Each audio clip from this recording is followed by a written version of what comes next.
جنون سے قربانی دینے کو تیار ہوتا ہے. اور عشق سے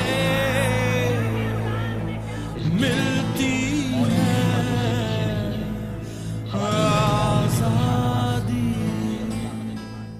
ممبئی کے آرام باغ قبرستان میں جامن کے پیڑ کے سائے تلے رتن بائی عرف رتی نہیں محبت کی پوری داستان دفن ہے. قیام پاکستان اور آزادی کی کہانی کا ایک باب جناح کے جنون اور رتی کے عشق سے بھی جڑا ہے. یہ کہانی ہے محبت کی تکون کی، محبت کی تکون جس کے ایک کنارے پر جناح تھے تو دوسرے پر پاکستان. تکون کے تیسرے کنارے پر رتی تھی، رتی جس نے ایک ایسے شخص سے محبت کی جو لاکھوں انسانوں کے دلوں میں رہتا تھا اور جس کے ہاتھ میں کروڑوں لوگوں کا مستقبل تھا.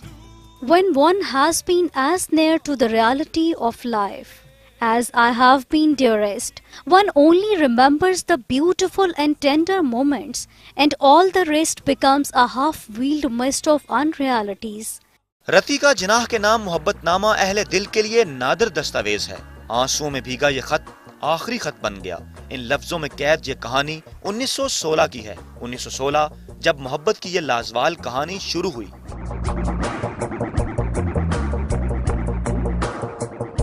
مغربی بنگال کا پرفضا شہر دارجلنگ. جناح 1916 میں یہاں گرمیوں کی چھٹیاں گزارنے آئے تھے. یہیں ان کی آنکھیں پریوں جیسا حسن رکھنے والی نرم و نازک لڑکی رتن بائی عرف رتی سے چار ہوئیں. انگریزی ادب کی دلدادہ رتی کو ان کی دلکشی کے باعث بمبئی کا پھول کہا جاتا تھا، جبکہ جناح ریاست کے سب سے معروف وکیل، ذہین ترین انسان اور انتہائی نفیس ملبوسات پہننے والے جاذب نظر شخص کے طور پر جانے جاتے تھے. قائد اعظم کی اسٹریٹ فارورڈنس، ان کی میسکولن ہپنوٹزم، ان کی جو پرسنالٹی تھی وہ مردانہ وجاہت تھی ان میں. ان کا جسم، ان کا لباس بہت ہی عمدہ ہوتا تھا. رتی ہندوستان کی ٹیکسٹائل انڈسٹری کے بانی پٹیٹ خاندان کے سر ڈنشا کی اکلوتی بیٹی تھی. سر ڈنشا جناح کے کلائنٹ اور دوست تھے اور جناح اپنی چھٹیاں گزارنے کے لیے انہی کے گھر رہائش پذیر تھے. دیو مالائی شخصیت کی حامل 40 سالہ جناح کی پرمغز گفتگو نے 16 سالہ رتی کو اتنا متاثر کیا کہ وہ ان پر مر مٹی. قائد اعظم بڑے اچھے ڈیبیٹر تھے اور جو کنسٹیٹیوئنٹ اسمبلی میں جب وہ تقریر کرتے تھے تو لوگ ایک اسپیل باؤنڈ ہو جاتے تھے. تو محترمہ رتی بھی ان کی تقاریر سنتی تھی تو ان کے اوپر ظاہر ہے پھر ان کو پسند فرمایا انہوں نے.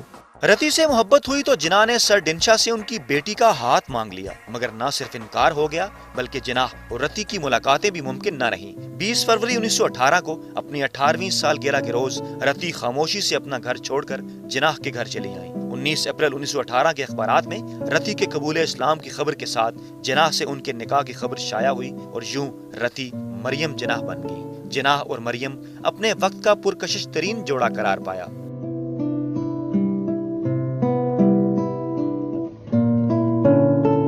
جناح ایک کامیاب وکیل ہی نہیں، ہندوستان کے سرکردہ سیاسی رہنما بھی تھے اور ان کا زیادہ وقت وکالت کے علاوہ سماجی اور سیاسی مصروفیات میں گزرتا تھا. بے حد نازک مزاج اور حساس طبیعت رتی کے دل میں جناح کی طرف سے وقت نہ ملنے کا دکھ پلنے لگا اور ایک روز وہ اپنی بیٹی کے ہمراہ لندن روانہ ہو گئیں. یہاں بھی جناح کی یادوں نے رتی کو ایک پل چین نہیں لینے دیا اور انہوں نے ایک خط میں اپنے دل کا حال بیان کر دیا.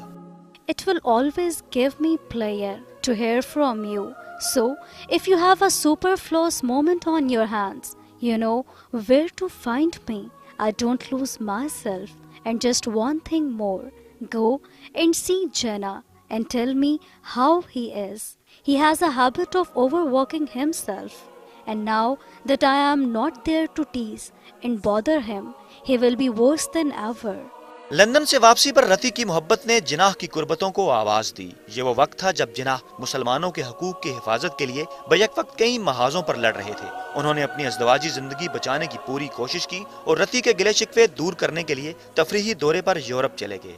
رتی اور جناح کا یہ دوسرا ہنی مون بچھڑ کر ملنے کی بجائے مل کر بچھڑنے کا پیش خیمہ ثابت ہوا.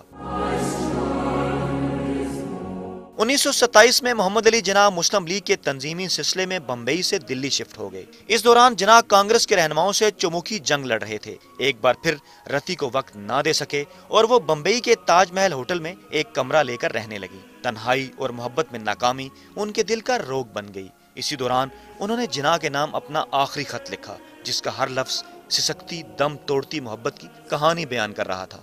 Remember me, beloved, as the flower you plucked. and not the flower you tread upon. Darling, I love you. I love you, and had I loved you just a little less, I might have remained with you.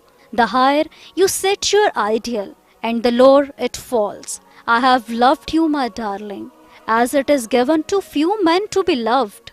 I only beseech you that the tragedy which commenced in love should also end with it.